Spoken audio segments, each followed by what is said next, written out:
Praise the Lord. ದೇವರು ನಮಗೆ ಸ್ತೋತ್ರವಾಗಲಿ. Very blessed and Christ Center Happy New Year. ಆಶೀರ್ವಾದಕರವಾದ ಮತ್ತು ಕ್ರಿಸ್ತನ ಮಧ್ಯದಲ್ಲಿರುವ ಒಂದು ಹೊಸ ವರ್ಷ. Hallelujah. Hallelujah. Friends, I know ಸ್ನೇಹಿತರೆ, ನನಗೆ ಗೊತ್ತು everybody prepare and revelations and blessings and resolutions are happening in this new year. ಎಲ್ಲರೂ ಈ ಒಂದು ಹೊಸ ವರ್ಷದಲ್ಲಿ ಒಂದು ಹೊಸದಾದ ನಿರ್ಧಾರವನ್ನು ತೆಗೆದುಕೊಂಡಿರುತ್ತಾರೆ ಮತ್ತು ವಾಗ್ದಾನಗಳನ್ನು ತೆಗೆದುಕೊಂಡಿರುತ್ತಾರೆ. Hallelujah. Hallelujah.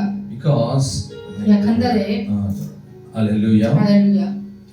Because ಯಾಕಂದರೆ we want to reach our goals. ನಾವು ನಮ್ಮ ಗೋಲ್ಸ್ ಅನ್ನು ಒಂದು ರೀಚ್ ಆಗಬೇಕು. Because ಯಾಕಂದರೆ we have the dreams. ನಮಗೆ ಒಂದು ಕನಸುಗಳಿದೆ. What is the dreams? ಏನು ಆ ಕನಸು? Everybody having the dreams. What can I do in this year?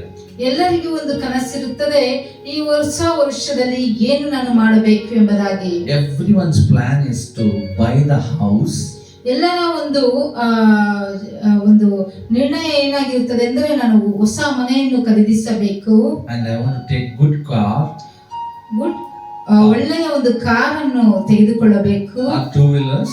ಇಲ್ಲ ಟೂ ವೀಲರ್ ಅನ್ನು ತೆಗೆದುಕೊಳ್ಳಬೇಕು. For girls gold and silver and diamonds. ಹುಡುಗಿಯರಿಗೆ ಒಂದು ಚಿನ್ನ ಮತ್ತು ಡೈಮಂಡ್ ಅನ್ನು ತೆಗೆದುಕೊಳ್ಳಬೇಕು.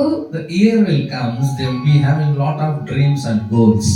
ಆ ಒಂದು ಹೊಸ ವರ್ಷ ಬಂದಾಗ ಅನೇಕ ಕನಸುಗಳು ಮತ್ತು ಗೋಲ್ಸ್ ಗಳು ಇರುತ್ತದೆ. Of course we want to reach our goals.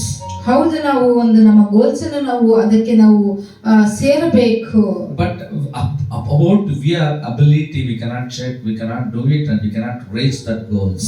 ನಮ್ಮ ಒಂದು ಶಕ್ತಿಯಿಂದ ನಾವು ಅದನ್ನು ಪಡೆದುಕೊಳ್ಳಲು ಸಾಧ್ಯವಿಲ್ಲ. That's why the 31st night everybody will pray to God. We are entering into the new year. Lord, what the promise for this year? ಎಲ್ಲರೂ ಒಂದು 31ನೆಯ ಒಂದು ತಾರೀಕು ರಾತ್ರಿಯಲ್ಲಿ ಪ್ರಾರ್ಥನೆಯಲ್ಲಿ ಇರುತ್ತಾರೆ. ದೇವರೇ, ನಾನು ಹೊಸ ವರ್ಷದಲ್ಲಿ ನಾನು ಕಾಲಿಡುತ್ತಿದ್ದೇನೆ, ಏನು ಮಾಡಬೇಕು? At the time really who will seek God, God will speak with them. ಯಾರೆಲ್ಲ ದೇವರನ್ನು ಹುಡುಕುತ್ತಾರೋ ದೇವರು ಅವರ ಸಂಗಡ ಮಾತನಾಡುತ್ತಾರೆ. What God can speak with them? ಏನು ದೇವರು ಅವರ ಸಂಗಡ ಮಾತನಾಡುತ್ತಾರೆ? They speak about the promise what going to happen in next year. ಏನಾಗುತ್ತದೆ ಮುಂದಿನ ವರ್ಷದಲ್ಲಿ ಎಂಬುದಾಗಿ ಅವರಿಗೆ ವಾಗ್ದಾನವು ದೇವರು ಮಾತನಾಡುತ್ತಾರೆ. They will be waiting on 31st December 2024. 31ನೇ ತಾರೀಕು ಡಿಸೆಂಬರ್ 2024ರಲ್ಲಿ ಅವರು ಕಾದಿರುತ್ತಾರೆ. So godly people, God will reveal many things, how God will use them. ದೇವರ ಮಕ್ಕಳಿಗೆ ಅನೇಕ ವಿಷಯಗಳು ದೇವರು ಅವರ ಸಂಗಡ ಮಾತನಾಡುತ್ತಾರೆ, ಯಾವ ರೀತಿಯಲ್ಲಿ ಉಪಯೋಗಪಡಿಸುತ್ತಾರೆ ಎಂಬುದಾಗಿ. I was waiting upon the Lord.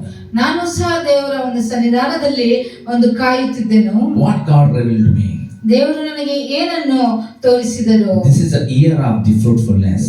ಈ ಒಂದು ವರ್ಷವು ಫಲಭರಿತವಾದ ವರ್ಷ. Hallelujah. Hallelujah. Whichever you are not fruitful in your areas of your life, ನಿನ್ನ ಜೀವನದಲ್ಲಿ ಯಾವುದೆಲ್ಲ ಫಲಭರಿತವಿಲ್ಲವೋ that area God going to make you fruitful. ಆ ಏರಿಯಾನಲ್ಲಿ, ಆ ಜಾಗದಲ್ಲಿ ದೇವರು ಫಲಭರಿತರಾಗಿ ಮಾಡುತ್ತಾರೆ. Many your financial situation is poor. ಒಂದು ಹಣಕಾಸಿನ ವಿಷಯದಲ್ಲಿಯೂ ಸಹ ಕಷ್ಟವಾಗಿರಬಹುದು. And you are winning the souls is in very poor. ಆತ್ಮಗಳನ್ನು ಜಯಿಸುವುದರಲ್ಲಿ ನೀನು ಬಡವನಾಗಿರಬಹುದು. And reaching your goals you are poor. ಒಂದು ನಿನ್ನ ಒಂದು ಗುರಿಯನ್ನು ಮುಟ್ಟಲಿಕ್ಕೆ ನೀನು ಬಡವನಾಗಿರಬಹುದು. And whatever your works or job or studies, anything, your condition is poor. ಕೆಲಸ ಕಾರ್ಯಗಳಿರಬಹುದು, ಇಲ್ಲ ನಿಮ್ಮ ಒಂದು ಸ್ಟಡೀಸ್ ಅಲ್ಲಿ ಓದು ಬರಹದಲ್ಲಿರಬಹುದು, ನೀವು ಬಡವರಾಗಿರಬಹುದು. Many times financial situation will be very poor. ಒಂದು ಹಣಕಾಸಿನ ವಿಷಯದಲ್ಲಿ ನಾವು ಬಡವರಾಗಿರಬಹುದು. And knowledge, lacking many knowledge in our life, wisdom you are poor. ಜ್ಞಾನದಲ್ಲಿ ನಾವು ಬಡವರಾಗಿರಬಹುದು. But the Bible says, God says to me, I will make you fruitful. ಸತ್ಯ ವೇದವೇ ಹೇಳುತ್ತದೆ ಮತ್ತು ನಾನು ಹೇಳುತ್ತಿದ್ದೇನೆ, ನಿನ್ನನ್ನು ನಾನು ಫಲಭರಿತನಾಗಿ ಮಾಡುತ್ತೇನೆ. I pronounce the prophecy of God. Whoever watching this video, you will be blessed and you receive it.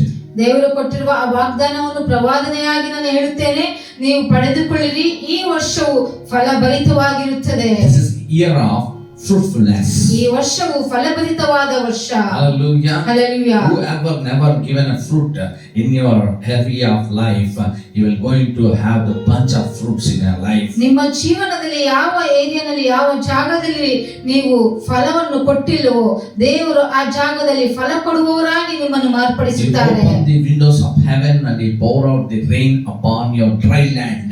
ಆಕಾಶದ ಒಂದು ಪರಲೋಕದ ಬಾಗಿಲುಗಳನ್ನು ಮುಚ್ಚಿ ಬಿಚ್ಚಿ ನಿಮಗೆ ಒಂದು ದೇವರು ಒಂದು ಮಳೆಯನ್ನು ಸುರಿಸುತ್ತಾರೆ. Hallelujah. When he opened the heaven's door and poured the rain, the land will be have bunch fruit in season of the reason. ಪರಲೋಕದ ಬಾಗಿಲುಗಳು ಬಿಚ್ಚಲ್ಪಟ್ಟಾಗ ಒಂದು ನಿಮ್ಮಲ್ಲಿ ಎಲ್ಲ ಆಶೀರ್ವಾದವು ದೇವರು ಕೊಡುತ್ತಾರೆ. Hallelujah. ಇದು ಬಿಚ್ಚಲ್ಪಟ್ಟಾಗ ಮುಚ್ಚಲ್ಪಟ್ಟಾಗ ಅಲ್ಲ. Hallelujah. When it opens, not when it closes. Hallelujah. I pronounce it will be open to you. ನಾನು ಒಂದು ಮಾತನಾಡುತ್ತೇನೆ, ಅದು ನಿನಗೆ ತೆಗೆದಿರಲಿ. Wherever your doors are closed, I pronounce in your life it will be opened. ನಿಮ್ಮ ಜೀವನದಲ್ಲಿ ಎಲ್ಲೆಲ್ಲಿ ಬಾಗಿಲು ಮುಚ್ಚಲ್ಪಟ್ಟಿದೆಯೋ ದೇವರ ನಾಮದಲ್ಲಿ ನಾನು ಅರಿಕೆ ಮಾಡುತ್ತೇನೆ, ಬಿಚ್ಚಲ್ಪಡಲಿ. Hallelujah. Hallelujah. My word. ನನ್ನ ಮಾತು Genesis chapter 1. ಆದಿಕಾಂಡ 1ನೇ ಅಧ್ಯಾಯ 28 verse enough. 28 verse. 28ನೇ ವಚನ. The God blessed them and God said to them, "Be fruitful." ಇದಲ್ಲದೆ ದೇವರು ಅವರನ್ನು ಆಶೀರ್ವದಿಸಿ, ನೀವು ಬಹು ಸಂತಾನವುಳ್ಳವರಾಗಿ ಹೆಚ್ಚಿರಿ, ಭೂಮಿಯಲ್ಲಿ ತುಂಬಿಕೊಂಡು ಅದನ್ನು ವಶ ಮಾಡಿಕೊಳ್ಳಿರಿ. Where the fruitful is there, that is enough. Hallelujah. Hallelujah. This is a year of the fruitfulness. ಈ ವರ್ಷವು ಬಹು ಸಂತಾನವುಳ್ಳ ವರ್ಷವಾಗಿದೆ. Hallelujah. So God is promising the people in the beginning, Eve and Adam. ದೇವರು ಮೊದಲನೇದಾಗಿ ಆದಾಮ್ ಮತ್ತು ಅವಳಿಗೆ ಒಂದು ವಾಗ್ದಾನ ಮಾಡುತ್ತಿದ್ದಾರೆ. What is going to give? ಏನು ಅವರು ಕೊಡುತ್ತಾರೆ ಎಂಬುದಾಗಿ. First blessings released from the Lord. ಮೊದಲನೆಯ ಒಂದು ಆಶೀರ್ವಾದ ಕರ್ತನಿಂದ ಹೊರಬಂದದ್ದು What? Fruitfulness. ಫಲಭರಿತವಾಗಿರಿ ಎಂಬುದಾಗಿ. Fruitful. ಫಲಭರಿತ. Be fruitful. ಫಲಭರಿತರಾಗಿರಿ. Whoever watching say, I will be fruitful.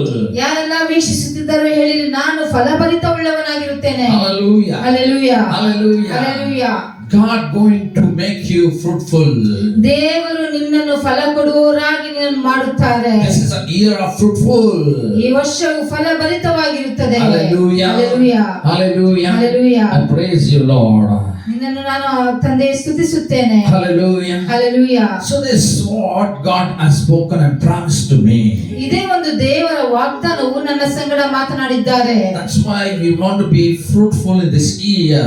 ಅದಕ್ಕೋಸ್ಕರ ನಾವು ಈ ವರ್ಷದಲ್ಲಿ ಫಲಭರಿತ ಫಲ ಕೊಡುವವರಾಗಿರಬೇಕು. Hallelujah. Hallelujah. Many people not to deceive you, but you want to be careful in this year.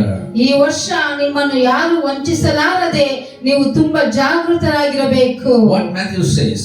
ಮತ್ತಾಯನ ಬರೆದ ಸುವಾರ್ತೆಯಲ್ಲಿ ಏನು ಹೇಳಲ್ಪಟ್ಟಿದೆ? Matthew 7 chapter says. ಮತ್ತಾಯನ ಬರೆದ ಸುವಾರ್ತೆ 7ನೇ ಅಧ್ಯಾಯ What it says. ಏನು ಹೇಳುತ್ತದೆ? Seeing the fruit you can know who is the right, the teacher or preacher or prophet. ಫಲವನ್ನು ನೋಡಿ ನೀವು ಅವರು ಎಂತವರು ಎಂಬುದಾಗಿ, ಪ್ರವಾದಿಯ ಎಂಬುದಾಗಿ, ಯಾರೆಂಬುದಾಗಿ ನೀವು ತಿಳಿದುಕೊಳ್ಳಲು ಸಾಧ್ಯವಾಗುತ್ತದೆ. Beautifully from 15 to 19 is written very nicely, and we can see from 16. ಮತ್ತಾಯನ ಬರೆದ ಸುವಾರ್ತೆ 7ನೇ ಅಧ್ಯಾಯ 16ನೇ ವಚನದಿಂದ ನಾವು ಓದಿಕೊಳ್ಳೋಣ. You will know them by their fruits.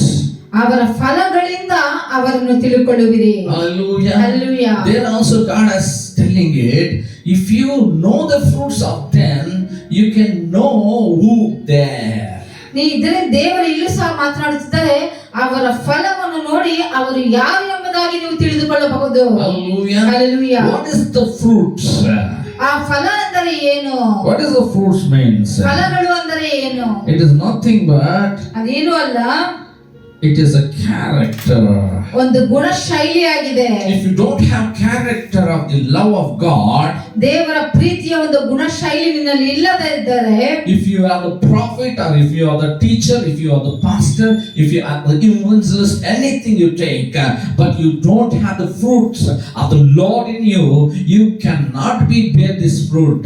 ನೀನು ಪ್ರವಾದಿಯಾಗಿರಬಹುದು, ನೀನು ಬೋಧಕರಾಗಿರಬಹುದು, ನೀನು ಸೇವಕರಾಗಿರಬಹುದು, ಯಾರಾಗಿರಬಹುದು, ಆದರೆ ದೇವರ ಫಲಗಳು ನಮ್ಮಲ್ಲಿ ಇಲ್ಲದೆ ಇದ್ದರೆ ನಾವು ಅದಕ್ಕೆ ಪ್ರಯೋಜನವಾಗಿರುವುದಿಲ್ಲ. In the Bible very specifically told about the fruits of the Spirit. ಸತ್ಯವೇದದಲ್ಲಿ ಒಂದು ಫಲಗಳ ಬಗ್ಗೆ ದೇವರು ಹೇಳಿದ್ದಾರೆ. The gift of fruits. ಒಂದು ಫಲಗಳ ವರದ ಬಗ್ಗೆ ದೇವರು ಹೇಳಿದ್ದಾರೆ. ಹಲ್ಲೆಲೂಯಾ. ಆತ್ಮೀಯ ಫಲಗಳ ಬಗ್ಗೆ. Hallelujah. Hallelujah. God need you want to be fruitful. ದೇವರು ನೀನು ಫಲಭರಿತರಾಗಿರಬೇಕೆಂಬುದಾಗಿ ಇಷ್ಟಪಡುತ್ತಾರೆ. It's gardener, they'll put the seed and his wait and he'll put the water, whatever it want, he will wait for the season to give the tree the fruit. ಒಂದು ನಾವು ತೋಟದಲ್ಲಿ ಬೀಜವನ್ನು ಹಾಕಿದಾಗ ಅದು ದೊಡ್ಡ ಮರವಾಗಿ ಫಲ ಕೊಡುವ ಹಾಗೆ ನಾವು ಎದುರು ನೋಡುತ್ತೇವೆ. If that fruit is not giving the tree, it is waste. That gardener will cut and will throw it away. ಆ ಮರದಲ್ಲಿ ಫಲವನ್ನು ಕೊಡದೇ ಇದ್ದರೆ ಆ ತೋಟಗಾರನು ಆ ಮರವನ್ನು ಕಡಿದು ಹಾಕಿ ಒಂದು ಬೆಂಕಿಯಲ್ಲಿ ಹಾಕುತ್ತಾರೆ. Hallelujah. Hallelujah. So what it says? ಏನು ಹೇಳುತ್ತದೆ? If the parents they will give birth to the child, they have dreams. ತಂದೆ ತಾಯಿಗಳು ಒಂದು ಮಗುವಿಗೆ ತಾಯಿ ಜನ್ಮ ಕೊಟ್ಟಾಗ ಅವರಿಗೆ ಒಂದು ಕನಸುಗಳಿರುತ್ತದೆ. What the dreams? ಏನು ಆ ಕನಸು? The children want to read well. ಮಕ್ಕಳು ಚೆನ್ನಾಗಿ ಓದಿಕೊಳ್ಳಬೇಕು. They want to be good. They take the good name. ಒಳ್ಳೆ ಹೆಸರನ್ನು ಪಡೆದುಕೊಳ್ಳಬೇಕು. They want to go in a good position. ಒಳ್ಳೆ ಒಂದು ಪೊಸಿಷನ್ ಗೆ ಅವರು ಬರಬೇಕು. Every people want to come and say your son's character is very good. ಎಲ್ಲರೂ ಬಂದು ಹೇಳಬೇಕು ನಿಮ್ಮ ಒಂದು ಮಗನ ಒಂದು ಕ್ಯಾರೆಕ್ಟರ್ ತುಂಬಾ ಚೆನ್ನಾಗಿದೆ. That's what parents will expect with the children. ಅದೇ ತಂದೆ ತಾಯಿಗಳು ಮಕ್ಕಳಿಂದ ಎದುರು ನೋಡುತ್ತಾರೆ. That's what God is asking us to be fruitful. ಅದೇ ದೇವರು ಸಹ ನಮ್ಮನ್ನು ಕೇಳಿಕೊಳ್ಳುತ್ತಿದ್ದಾರೆ, ಫಲಭರಿತರಾಗಿರಿ. From us, ನಮ್ಮಿಂದ we want to give the beautiful and good fruits to the Lord. ದೇವರಿಗೆ ನಾವು ಒಳ್ಳೆ ಫಲಗಳನ್ನು ಕೊಡಬೇಕು. If we do good things, we call good fruits. ನಾವು ಒಳ್ಳೆ ಕಾರ್ಯಗಳನ್ನು ಮಾಡಿದರೆ ಒಳ್ಳೆ ಫಲಗಳು ಎಂಬುದಾಗಿ ಕರೆಯುತ್ತಾರೆ. Hallelujah. Hallelujah. If the fruit is there in the tree, many people will put the eye upon the fruit. ಮರದಲ್ಲಿ ಒಂದು ಒಳ್ಳೆ ಹಣ್ಣು ಇದ್ದರೆ ಅನೇಕರು ಆ ಹಣ್ಣಿನ ಮೇಲೆ ಕಣ್ಣಾಕುತ್ತಾರೆ. I mean, near to my house there is a mango tree. ನಮ್ಮ ಮನೆ ಹತ್ತಿರ ಒಂದು ಮಾವಿನ ಮರವಿದೆ. That will give the beautiful color, reddish and yellow and green. ಒಳ್ಳೆಯ ಒಂದು ಅದು ಬಣ್ಣವನ್ನು ಕೊಡುತ್ತದೆ. ಒಂದು seeing the color only I want to eat and I want to eat it. ಆ ಕೆಂಪು ಬಣ್ಣವನ್ನು ಕೊಡುತ್ತದೆ. ಅದನ್ನು ನೋಡಿದಾಗಲೇ ಆ ಬಣ್ಣವನ್ನು ನೋಡಿದಾಗಲೇ ನಾನು ಅದನ್ನು ಕಿತ್ತುಕೊಳ್ಳಬೇಕೆಂಬ ಆಸೆ ಬರುತ್ತದೆ. I will watch every time going out and coming in. ಆಚೆ ಹೋದಾಗ ಬರುವಾಗ ನಾನು ಅದನ್ನು ನೋಡುತ್ತಿರುತ್ತೇನೆ. If the tree is not given fruits lifelong, it is a waste to be there. ಆ ಮರವು ಜೀವನ ಪೂರ್ತಿ ಫಲ ಕೊಡದೇ ಇದ್ದರೆ ಅದು ಅಲ್ಲಿರುವುದು ವ್ಯರ್ಥ. That's why God is telling, I will make this year fruitfulness in your life. ಅದೇ ದೇವರು ಹೇಳುತ್ತಿದ್ದಾರೆ, ಈ ವರ್ಷ ನಿಮ್ಮ ಜೀವನದಲ್ಲಿ ಫಲ ಕೊಡುವವರಾಗಿರುತ್ತೀರಿ. Whenever any people will come to you, ಯಾರಾದರೂ ಮನುಷ್ಯರು ನಿನ್ನ ಸಂಗಡ ಬಂದಾಗ there will be fully satisfaction. ಅವರು ಸಂತೃಪ್ತರಾಗಿರುತ್ತಾರೆ. Because seeing your character, ನಿನ್ನ ಒಂದು ಜೀವನ ಶೈಲಿಯನ್ನು ನೋಡಿ, seeing your love, ನಿನ್ನ ಪ್ರೀತಿಯನ್ನು ನೋಡಿ, seeing your giving very good suggestion to them, ಅವರಿಗೆ ಒಳ್ಳೆ ಒಂದು ಐಡಿಯಾಸ್ ಅನ್ನು ನೀವು ಕೊಡುವುದನ್ನು ನೋಡಿ, and winning the souls, the hunger of Jesus in you, ಒಂದು ಯೇಸು ಸ್ವಾಮಿಯ ಮೇಲೆ ಇರುವ ದಾಹ ಮತ್ತು ಆತ್ಮಗಳನ್ನು ಜಯಿಸುವ ದಾಹ, everything follows you. ಎಲ್ಲವೂ ನಿನ್ನನ್ನು ಹಿಂಬಾಲಿಸುತ್ತದೆ. So that we want to build our characters with the characters of Jesus Christ. ಅದಕ್ಕೋಸ್ಕರ ನಾವು ನಮ್ಮ ಜೀವನದಲ್ಲಿ ಯೇಸು ಸ್ವಾಮಿಯ ಗುಣಲಕ್ಷಣಗಳನ್ನು ನಮ್ಮಲ್ಲಿ ನಾವು ಅಳವಡಿಸಿಕೊಳ್ಳಬೇಕು. Let us what we want to build in this year. ಈ ವರ್ಷದಲ್ಲಿ ನಾವು ಏನನ್ನು ಕಟ್ಟಿಕೊಳ್ಳಬೇಕು? It is in Ephesians or Galatia, I think so. ಎಫೆಸದವರಿಗೆ ಬರೆದ ಪತ್ರಿಕೆ. Fruit of the Spirit. Hallelujah. Rikama shakarakata. Orama katara shikete. Oh Jesus.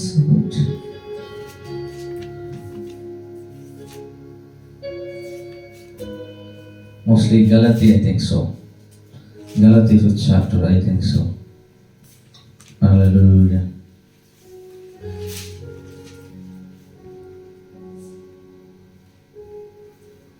Yes, Galati. Yes, Galati chapter 5. ಗಲಾತ್ಯದವರಿಗೆ ಬರೆದ ಪತ್ರಿಕೆ 5ನೇ ಅಧ್ಯಾಯ And from 20th we'll read. 23ನೇ ವಚನದಿಂದ No, no. 22nd. From 22nd we'll read. 22ನೇ ವಚನ. Hallelujah. Let us read. But the fruit of the Spirit is love and joy and peace, long suffering, kindness and goodness and faithfulness and gentleness, self-control. Against such those things is the law. Hallelujah. Hallelujah. Hallelujah. 22ನೇ ವಚನ. ದೇವರಾತ್ಮನಿಂದ ಉಂಟಾಗುವ ಫಲವೇನೆಂದರೆ ಪ್ರೀತಿ, ಸಂತೋಷ, ಸಮಾಧಾನ, ದೀರ್ಘ ಶಾಂತಿ, ದಯೆ, ಉಪಕಾರ, ನಂಬಿಕೆ, ಸಾಧುತ್ವ, ಶ್ರಮೆ, ದಮೆ ಇಂಥವುಗಳೇ. How many fruits are there? ಎಷ್ಟು ಫಲಗಳಿದೆ? How many kinds of the fruit? ಎಷ್ಟು ಒಂದು ರೀತಿಯಾದ ಫಲಗಳಿದೆ. It is love, Preethi, joy, Santhosh, peace, ಸಮಾಧಾನ, long suffering, ದೀರ್ಘ ಶಾಂತಿ, kindness, ದಯೆ, goodness, ಉಪಕಾರ, faithfulness, ನಂಬಿಕೆ, gentleness, ಸಾಧುತ್ವ, self-control. ಶ್ರಮೆ, ದಮೆ. Hallelujah. Hallelujah. We'll see the 9 characters there. 9 ಫಲಗಳಿದೆ. When you practice in this area of your life, ನಿಮ್ಮ ಜೀವನದಲ್ಲಿ 9 ಫಲಗಳನ್ನು ನೀವು ಅಳವಡಿಸಿಕೊಂಡರೆ, whenever you have this 9 type of the fruit, ಯಾವಾಗ ಈ 9 ರೀತಿಯ ಫಲಗಳು ನಿಮ್ಮಲ್ಲಿದ್ದರೆ, it is nowhere you go and purchase it. You give the lakhs of rupees and crores of rupees, you cannot purchase this 9 type of gifts. ನೀನು ಲಕ್ಷ ಕೊಟ್ಟು ಇಲ್ಲ ಕೋಟಿ ಕೊಟ್ಟು ಈ 9 ಫಲಗಳನ್ನು ಖರೀದಿಸಲು ಸಾಧ್ಯವಿಲ್ಲ. Only one thing you can do. ಒಂದನ್ನು ನೀನು ಮಾಡಬಹುದು. You can exchange it. ಅದನ್ನು ನೀನು ಬದಲಾಯಿಸಿಕೊಳ್ಳಬಹುದು. You can see before 20 like no, everything is there. Bad things is there. I can see from 20 to 21 you can read at home. What are the man characters is there? It is written. 20 ಮತ್ತು 21ನೇ ವಚನ ನೀವು ಓದಿಕೊಳ್ಳಿರಿ. ಮನುಷ್ಯನ ಒಂದು ಜೀವನ ಶೈಲಿ ಗುಣಲಕ್ಷಣಗಳು ಏನು ಎಂಬುದಾಗಿ. It is very evilly written there. ಅದು ತುಂಬಾ ಕೆಟ್ಟದಾಗಿ ಬರೆದಿದೆ. Here 1 or 2 is there in us. 1 ಇಲ್ಲ 2 ನಮ್ಮಲ್ಲಿದೆ. But many things are there. It is very evil. ಅನೇಕ ಕಾರ್ಯಗಳಿದೆ ತುಂಬಾ ಕೆಟ್ಟದ್ದು. But whatever we have, we want to exchange. ಆದರೆ ನಮ್ಮಲ್ಲಿರುವುದನ್ನು ನಾವು ಎಕ್ಸ್ಚೇಂಜ್ ಮಾಡಿಕೊಳ್ಳಬೇಕು. Jesus Christ came to this earth. ಯೇಸು ಸ್ವಾಮಿ ಈ ಭೂಮಿಗೆ ಬಂದರು. You know why? ಯಾಕೆ ಗೊತ್ತಾ? You cannot win your sin. ನಿಮ್ಮ ಪಾಪವನ್ನು ನಿನ್ನಿಂದಲೇ ಜಯಿಸಲು ಸಾಧ್ಯವಿಲ್ಲ. So that God came to exchange it. ಆ ದೇವರು ಬಂದಿದ್ದು ಅದನ್ನು ಬದಲಾಯಿಸಿಕೊಳ್ಳುವುದಕ್ಕೆ. He took all your sin upon his life. ನಿನ್ನ ಪಾಪವೆಲ್ಲ ಆತನ ಜೀವನದಲ್ಲಿ ತೆಗೆದುಕೊಂಡರು. He has given all his goodness and holiness to you. ಆತನ ಒಳ್ಳೆತನ ಮತ್ತು ಪವಿತ್ರವಾದದ್ದನ್ನು ನಿನಗೆ ಕೊಟ್ಟರು. God has given years together, thousands years together. He has given a time to man to change.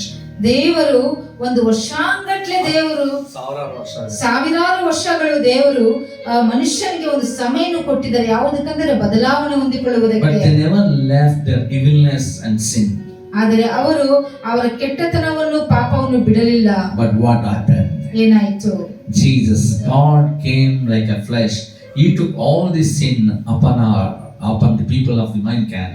And he became a sinner. He took the curse upon our lives. He became a punisher. ಯೇಸು ಸ್ವಾಮಿ ಮನುಷ್ಯನಾಗಿ ಈ ಭೂಮಿಗೆ ಬಂದು ನಮ್ಮ ಪಾಪಗಳನ್ನೆಲ್ಲ ನಮ್ಮ ಶಾಪಗಳನ್ನೆಲ್ಲ ಆತನ ಮೇಲೆ ಹೊತ್ತುಕೊಂಡರು. Hallelujah. Hallelujah. So he exchanged it. ಆತನು ಬದಲಾಯಿಸಿಕೊಂಡರು. Who believe you can say, brother, I am getting anger, brother, all the time. Brother, ನನಗೆ ಯಾವಾಗಲೂ ಕೋಪ ಬರುತ್ತದೆ. Pastor, I cannot leave this habit. Without this habit, I cannot live. Pastor, ನನಗೆ ಇದನ್ನು ಬಿಟ್ಟು ಇರಲು ಸಾಧ್ಯವಿಲ್ಲ. I have fear, my pastor. ನನಗೆ ಭಯವಿದೆ ಪಾಸ್ಟ್ರೇ. I cannot live fear. ನನಗೆ ಅದನ್ನು ಬಿಡಲು ಸಾಧ್ಯವಿಲ್ಲ. How can I change? ಹೇಗೆ ನಾನು ಬದಲಾಯಿಸಿಕೊಳ್ಳುವುದು? How I am going to be fruitful? ಯಾವ ರೀತಿಯಲ್ಲಿ ನಾನು There is a Jesus for our lives.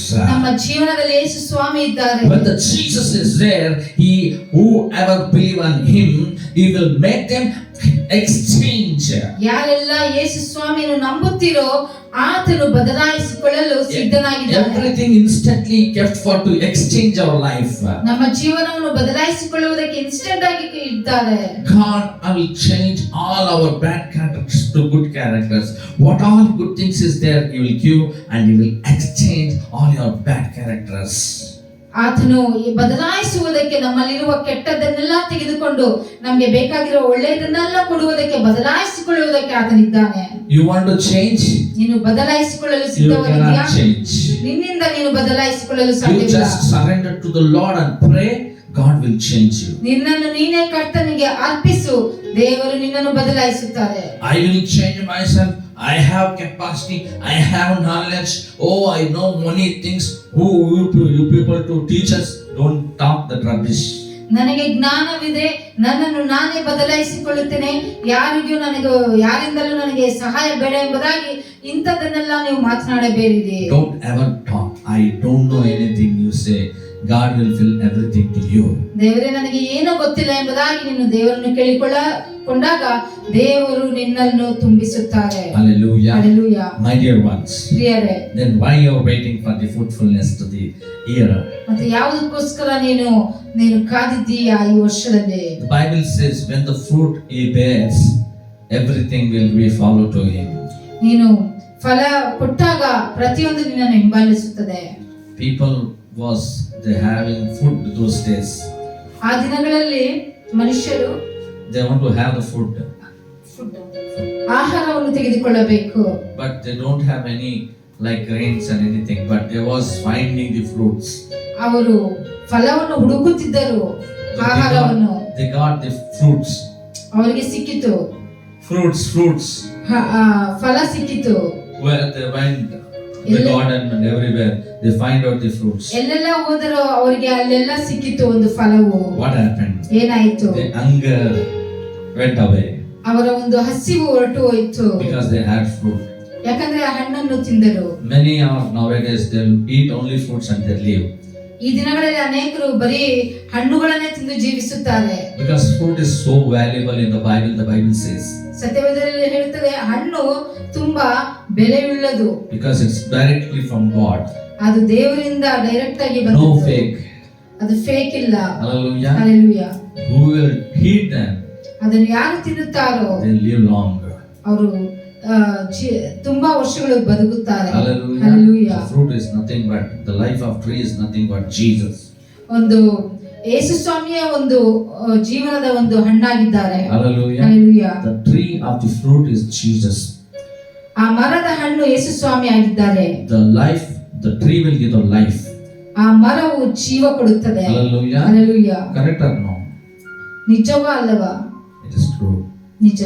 If dying people they don't get any food, we will give the fruits means they live.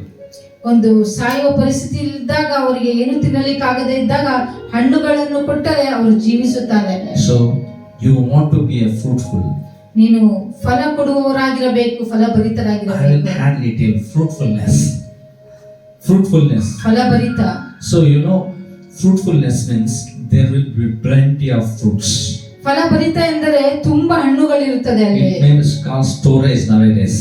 ಈ ದಿನಗಳಲ್ಲಿ ಅದನ್ನು storage ಎಂಬುದಾಗಿ ಕರೆಯುತ್ತಾರೆ. They keep years together storage. ವರ್ಷಾನುಗಟ್ಟಲೆ ಅದನ್ನು ಇಡುತ್ತಾರೆ. But we want to be a storage for the Lord. ಕರ್ತನಿಗೋಸ್ಕರ ನೀನು ಒಂದು storage ಆಗಿರಬೇಕು. With the souls who is in hunger. ಒಂದು ಹಸಿವಾಗಿರುವ ಆತ್ಮಗಳನ್ನು ನೀವು ಜಯಿಸಿರಿ. Feed them. ಅವರಿಗೆ ನೀವು ಉಣ್ಣಲಿಕ್ಕೆ ಕೊಡಿರಿ. Teach them who will produce the fruits. ಯಾರು ಹಣ್ಣುಗಳನ್ನು ಕೊಡುತ್ತಾರೋ ಅವರ ಬಗ್ಗೆ ನೀವು ಅವರಿಗೆ ಟೀಚಿಂಗ್ ಕೊಡಿರಿ. But don't forget when Galati it says 5th chapter 20th verse, that fruit of the spirit. ಗಲಾತ್ಯದವರಿಗೆ ಬರೆದ ಪತ್ರಿಕೆ 5ನೇ ಅಧ್ಯಾಯದಲ್ಲಿ 20-21ರಲ್ಲಿ ಹೇಳಿರುವ ಪ್ರಕಾರ ಮರೆಯಬೇಡಿರಿ. 22ನೇ ವಚನ. Hallelujah. Hallelujah. That will give you life. ಅದು ಜೀವವನ್ನು ಕೊಡುತ್ತದೆ. Whichever this years passed away, many years passed away, but you have still lacking many things in your life, that is called fruitful. ಅನೇಕ ವರ್ಷಗಳು ಕಳೆದು ಹೋಯಿತು, ಆದರೂ ಅನೇಕ ಕಾರ್ಯಗಳಲ್ಲಿ ನೀನು ಇನ್ನೂ ಕಾದಿದ್ದೀಯಾ, ಅದನ್ನು ಪಡೆದುಕೊಳ್ಳುವುದೇ ಒಂದು ಫಲಭರಿತ. This is a year God will make you fruitful.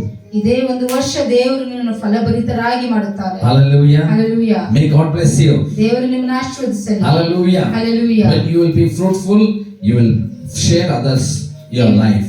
ನೀವು ಯಾವಾಗ ಫಲ ಕೊಡುವವರಾಗಿರುತ್ತೀರೋ ನಿಮ್ಮ ಜೀವನವನ್ನು ಬೇರೆಯವರ ಸಂಗಡ ಹಂಚಿಕೊಳ್ಳುತ್ತೀರಿ. So what you want need to do? ನೀನೇನು ಮಾಡಬೇಕು? No lakhs of rupees to spend. ಒಂದು ಲಕ್ಷಗಟ್ಟಲೆ ನೀನು ಹಣವನ್ನು ಖರ್ಚು ಮಾಡಲು ಸಾಧ್ಯವಿಲ್ಲ, ಬೇಕಾಗಿಲ್ಲ. Not crores, sir. ಕೋಟಿಗೂ ಖರ್ಚು ಮಾಡಲು ಬೇಕಾಗಿಲ್ಲ. Just change your characters and Jesus. Follow Jesus and look Jesus. Whatever the characters is there, it will be exchanged to you. You believe Jesus is your savior. ಯೇಸು ಸ್ವಾಮಿಯನ್ನು ಹಿಂಬಾಲಿಸು, ಆತನಲ್ಲಿರುವ ಗುಣಲಕ್ಷಣಗಳು ಸಹ ನಿನ್ನಲ್ಲಿ ಬರುತ್ತದೆ. Finally, I'll touch this because it's want to touch because this is the starting for the blessing for the financial breakthrough. ಕಡೆದಾಗಿ ನಾನು ಇದನ್ನು ಹೇಳ್ತೇನೆ, ಇದೇ ಒಂದು ಹಣಕಾಸಿನ ಬಿಡುಗಡೆಗೋಸ್ಕರ ಒಂದು ಕಾರ್ಯವಾಗಿದೆ. Hallelujah. Hallelujah. If people will mistake me also, I want to tell because this new year you want to continually don't go. ನೀವು ನನ್ನನ್ನು ತಪ್ಪಾಗಿ ತಿಳಿದುಕೊಂಡಿದ್ದರೂ ಪರವಾಗಿಲ್ಲ, ಇದು ಒಂದು ಹೊಸ ವರ್ಷ, ನಾನು ಹೇಳಲೇಬೇಕು. ಮಲಾಖಿ chapter 3 3ನೇ ಅಧ್ಯಾಯ verses 10. 10ನೇ ವಚನ. What it says? ಏನು ಹೇಳುತ್ತದೆ? Bring all the tithes to the storehouse, that there is may be food in my house. And try me now in this, says the Lord host. If I will not open for you the windows of heaven and pour out for you such a blessings, that there will not be room enough to receive it. ನನ್ನ ಆಲಯವು ಆಹಾರ ಶೂನ್ಯವಾಗದಂತೆ ನೀವು ದಶಮಾಂಶ ಯಾವತ್ತನ್ನು ಭಂಡಾರಕ್ಕೆ ತೆಗೆದುಕೊಂಡು ಬನ್ನಿರಿ. ನಾನು ಪರಲೋಕ ದ್ವಾರಗಳನ್ನು ತೆರೆದು ನಿಮ್ಮಲ್ಲಿ ಸ್ಥಳ ಹಿಡಿಯಲಾಗದಷ್ಟು ಸುವರಗಳನ್ನು ಸುರಿಸುವೆನೋ ಇಲ್ಲವೋ ನನ್ನನ್ನು ಹೀಗೆ ಪರೀಕ್ಷಿಸಿರಿ. ಇದು ಸೇನಾಧೀಶ್ವರ ಯೆಹೋವನ ನುಡಿ. Hallelujah. Hallelujah. Hallelujah. Hallelujah. So, rain is not from the heaven. ಒಂದು ಮಳೆಯು ಪರಲೋಕದಿಂದವಲ್ಲ. It's not come from heaven, the rain. ಮಳೆಯು ಪರಲೋಕದಿಂದ ಬರುವುದಿಲ್ಲ. If it's not comes, adu bandilla andre. If it does not come, what happens? ಏನಾಗುತ್ತದೆ? The dry will be dry. ಒಣಗಿರುವುದು ಒಣಗೇ ಇರುತ್ತದೆ. The land want to be wet. When the land will wet, the time the life will come in the seeds. ಯಾವಾಗ ಒಂದು ಭೂಮಿಯು ತಣ್ಣಗಾಗುತ್ತದೋ ಆ ನೀರಿನಿಂದ, ಆಗ ಆ ಬೀಜವು ಮೊಳಕೆ ಬರುತ್ತದೆ. So what went to happen? ಏನಾಗಬೇಕು? The rain want to come. ಮಳೆ ಬರಬೇಕು. Rain come from above or down? ಮಳೆ ಮೇಲಿಂದ ಬರ್ತದ, ಕೆಳಗಿಂದ ಬರ್ತದ? From above. So heavens want to order to open the rain. ಪರಲೋಕವು ಒಂದು ಆರ್ಡರ್ ಕೊಡಬೇಕು ಮಳೆಯನ್ನು ಬರುವುದಕ್ಕೆ. So doors want to open, windows want to open. Means what we want to do? We want to give tithe to the Lord every month without missing.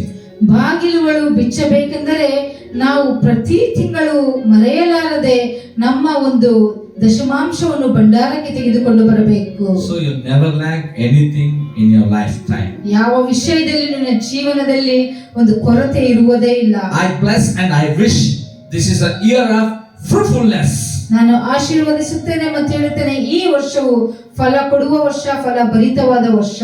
Happy first Sunday. We are entering to first Sunday to the glorify the Lord Jesus Christ. ವರ್ಷದ ಮೊದಲನೆಯ ಭಾನುವಾರ ಯೇಸು ಸ್ವಾಮಿಯನ್ನು ನಾವು ಮಹಿಮೆ ಪಡಿಸೋಣ. Be glad and be rejoiced. This year God will protect you. You will be fruitful until this end of this year. ಸಂತೋಷವಾಗಿರಿ ಮತ್ತು ಈ ವರ್ಷ ದೇವರು ಫಲಭರಿತರಾಗಿ ಮಾಡುತ್ತಾರೆ. ಕಡೆಯ ತಿಂಗಳವರೆಗೂ ನೀವು ಫಲ ಕೊಡುವವರಾಗಿಯೇ ಇರುತ್ತೀರಿ. May God bless you. ದೇವರು ನಿನ್ನನ್ನು ಆಶೀರ್ವದಿಸಲಿ. Let us pray. ಪ್ರಾರ್ಥನೆ ಮಾಡಿಕೊಳ್ಳೋಣ. Gracious Heavenly Father, ಕೃಪೆಯುಳ್ಳ ಪರಲೋಕದ ತಂದೆಯೇ, thank you Lord this fruitfulness. ತಂದೆ, ಈ ಫಲಭರಿತಕ್ಕಾಗಿ ನಿಮಗೆ ಸ್ತೋತ್ರ. This year you have promised Lord, even we are wrong, we are not good. Lord, your son you sent to make us good, and Lord, make us right, O Lord, my God. ತಂದೆ, ನೀವು ವಾಗ್ದಾನ ಮಾಡಿದಿರಿ, ನಾವು ಸರಿ ಇಲ್ಲದೆ ಇದ್ದರೂ ಸಹ ತಂದೆ ನಿಮ್ಮ ಮಗನನ್ನು ತಂದೆ ನಮಗೋಸ್ಕರ ನೀವು ಕಳಿಸುತ್ತಿದ್ದೀರಿ, ಆಗ ನಾವು ಸರಿಪಡಿಸಿಕೊಳ್ಳಬಹುದು ಎಂಬುದಾಗಿ. We are still sinful life we are living evilful life, but even though Lord you send your son to make us change and good life and Lord righteousness life and holiness life. ತಂದೆ, ನಾವು ಪಾಪವುಳ್ಳ ಜೀವಿತವನ್ನು ಜೀವಿಸುತ್ತಿದ್ದೇವೆ, ಆದರೆ ತಂದೆ ನಿಮ್ಮ ಮಗನನ್ನು ನಮಗೋಸ್ಕರ ನೀವು ಕಳಿಸಿದ್ದೀರಿ ಪವಿತ್ರವಾದ ಜೀವನವನ್ನು ಜೀವಿಸುವುದಕ್ಕೆ. We believe this is a year of fruitfulness. Lord, you said first word to this Lord Adam and Eve, that same word you have spoken to me, Lord. You want to be fruitful unto this earth. ತಂದೆ, ನೀವು ನನ್ನ ಸಂಗಡ ಮಾತನಾಡಿದ್ದೀರಿ ತಂದೆ, ಆದಾಮ ಮತ್ತು ಅವಳಿಗೆ ಯಾವ ರೀತಿಯಲ್ಲಿ ನೀವು ಫಲಭರಿತರಾಗಿ ಇರಬೇಕೆಂಬುದಾಗಿ ನೀವು ವಾಗ್ದಾನ ಮಾಡಿದ್ದೀರೋ ಅದೇ ಮಾತನ್ನು ತಂದೆ ನನ್ನ ಸಂಗಡ ಈ ವರ್ಷವನ್ನು ನೀವು ಮಾತನಾಡಿದ್ದೀರಿ. Lord, I pray for all my dear ones. ಎಲ್ಲರಿಗೋಸ್ಕರ ನಾನು ಪ್ರಾರ್ಥಿಸುತ್ತೇನೆ. Who is in ministry, bless them. The ministry want to be fruitfulness.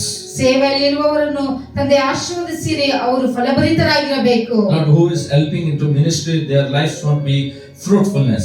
ಸೇವೆಗೆ ಯಾರೆಲ್ಲ ಸಹಾಯ ಮಾಡುತ್ತಿದ್ದಾರೋ ಅವರ ಜೀವನವು ಸಹ ಫಲಭರಿತರಾಗಿರಬೇಕು. Who are doing businesses of Father, let their business will be fruitfulness. ತಂದೆ, ಯಾರೆಲ್ಲ business ಮಾಡುತ್ತಿದ್ದಾರೋ ಅವರ ಬಿಸ್ನೆಸ್ ಸಹ ಫಲಭರಿತರಾಗಿರಬೇಕು. Whoever Lord not bearing the Lord child, Lord let them will be fruitful this year. ತಂದೆ, ಯಾರೆಲ್ಲ ತಂದೆ ಮಕ್ಕಳಿಲ್ಲದೆ ಇದ್ದಾರೋ ಸಹ ಅವರು ಸಹ ದೇವರ ಆಶೀರ್ವದಿಸಿ ಮಕ್ಕಳ ತಂದೆ ಅವರು ಹುಟ್ಟುವಂತೆ ತಂದೆ ಅವರನ್ನು ಆಶೀರ್ವದಿಸಬೇಕು, ಫಲಭರಿತರಾಗಿರಬೇಕು. In their marriages and Lord marriage want to arrange these areas also they want to be fruitful. ತಂದೆ, ಮದುವೆ ವಿಷಯದಲ್ಲಿ ಯಾರಿಗೆಲ್ಲ ಇನ್ನು ಮದುವೆ ಆಗದೆ ತಡವಾಗಿದೆಯೋ ಅವರು ಸಹ ಸರಿಯಾದ ಜೋಡಿಯನ್ನು ಸೇರಿಸಿ ಫಲಭರಿತರಾಗಿರಬೇಕು. Let them see your fruitfulness in this year in their lives, of Father God. ತಂದೆ, ಈ ವರ್ಷದಲ್ಲಿ ಅವರು ಫಲವುಳ್ಳವರಾಗಿ ಮತ್ತು ತಂದೆ ನಿಮ್ಮ ಒಂದು ಸಹಾಯವನ್ನು ಅವರು ಪಡೆದುಕೊಳ್ಳಲಿ ನೋಡಲಿ. Bless this holy church. ತಂದೆ, ಈ ಒಂದು ಸಭೆಯನ್ನು ಆಶೀರ್ವದಿಸು. Lord, bless all the churches. They want to wait and they want to stand in a fruitfulness. ಎಲ್ಲಾ ಸಭೆಗಳನ್ನು ಆಶೀರ್ವದಿಸಿ ತಂದೆ ನಿಮಗೋಸ್ಕರ ನಿಲ್ಲಬೇಕು, ನಿಮಗೋಸ್ಕರ ಫಲ ಕೊಡುವವರಾಗಿರಬೇಕು. Thank you, Lord, our neighbors and friends and who are doing the ministers of God. I bless their names, name by name, Lord, into your presence. I lift up them, bless them, Lord, like a fruitfulness life. ತಂದೆ, ನಮ್ಮ ಸ್ನೇಹಿತರನ್ನು ಮತ್ತೆ ಅಕ್ಕಪಕ್ಕ ಇರುವವರು ಪ್ರತಿಯೊಬ್ಬರನ್ನು ಆಶೀರ್ವದಿಸು ತಂದೆ, ಅವರ ಜೀವನದಲ್ಲಿ ತಂದೆ ಫಲಭರಿತರಾಗಿ ಅವರನ್ನು ಆಶೀರ್ವದಿಸು. Lord, bless my wife, bless my children. ನನ್ನ ಹೆಂಡತಿಯನ್ನು ಮಕ್ಕಳನ್ನು ಆಶೀರ್ವದಿಸು. In every areas of their life they want to be fruitful. ಎಲ್ಲಾ ಒಂದು ಅವರ ಜೀವನದಲ್ಲಿ ಏರಿಯಾದಲ್ಲಿ ಎಲ್ಲದರಲ್ಲಿ ಫಲಭರಿತರಾಗಿರಬೇಕು. At least Lord they want to win the souls this year more than more. ತಂದೆ, ಈ ವರ್ಷದಲ್ಲಿ ಅನೇಕ ಆತ್ಮಗಳನ್ನು ಜಯಿಸಬೇಕು. They want to be, Lord, they don't want to show themselves, they want to show Jesus, who is Jesus, what Jesus is doing in our lives. ಅವರನ್ನು ಅವರು ತೋರಿಸಿಕೊಳ್ಳಬಾರದು ದೇವರೇ. ಯೇಸು ಸ್ವಾಮಿ, ನಿಮ್ಮನ್ನು ತೋರಿಸಿ ನೀವು ಏನು ಮಾಡುತ್ತಿದ್ದೀರಿ ನಮ್ಮ ಜೀವನದಲ್ಲಿ ಎಂಬುದಾಗಿ ನಿಮ್ಮನ್ನು ಅವರು ಬಯಲುಪಡಿಸಬೇಕು. Thank you, Lord, this is a year of fruitfulness you have promised us. We declared and we decreed, and Lord we will receive and we will be blessed many of Father. In Jesus mighty name we pray. ತಂದೆ, ನೀವು ವಾಗ್ದಾನ ಮಾಡಿದಿರಿ ತಂದೆ, ನಾವು ಫಲಭರಿತರಾಗಿರುತ್ತೀವಿ ಎಂಬುದಾಗಿ ತಂದೆ, ಅದೇ ರೀತಿಯಲ್ಲಿ ನಾವು ಎಲ್ಲರಿಗೂ ಆಶೀರ್ವಾದಕರವಾಗಿರುವಂತೆ ತಂದೆ ನಮ್ಮನ್ನು ಆಶೀರ್ವದಿಸು. ಯೇಸುವಿನ ನಾಮದಲ್ಲಿ ಬೇಡಿ ಹೊಂದುವವಳಾಗಿದ್ದೇನೆ. Amen. Amen. Amen. May God bless you. ದೇವರು ನಿಮ್ಮನ್ನು ಆಶೀರ್ವದಿಸಲಿ. The Christ center a fruitfulness year. ಕ್ರಿಸ್ತನು ಮಧ್ಯದಲ್ಲಿರುವ ಒಂದು ಫಲಭರಿತವಾದ ವರ್ಷ. Grand God bless you and God bless you. Have a blessed day. ದೇವರು ನಿಮ್ಮನ್ನು ಆಶೀರ್ವದಿಸಲಿ, ಆಶೀರ್ವಾದಕರವಾದ ದಿನ. Next week we see you. ಮುಂದಿನ ವಾರ ನಾವು ನೋಡಿಕೊಳ್ಳೋಣ. Hallelujah. Hallelujah.